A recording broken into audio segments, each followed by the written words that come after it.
Assalamualaikum hürmetli Қазақстандықтар, бауырлар.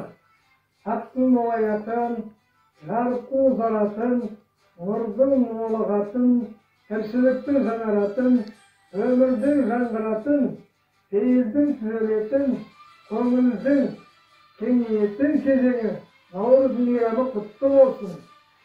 Қолыңды жай жамағат, мен бір бата берейін. Әуелі Алла оңдасын, барысты өзі қолдасын. Көрген қызық мерейін, тойдан тойға ұласын. Әулетіне басына еш жамандық болмасын. Үйде түзді болсаң да, кештерің болсын жолдасың.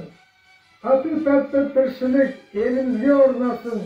Болашақта алаңсыз, жаратқан ием жолдасын. Әр азамат осыған үлес қосуды ойласын.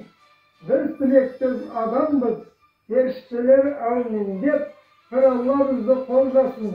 Әмин, Аллаху Акбар.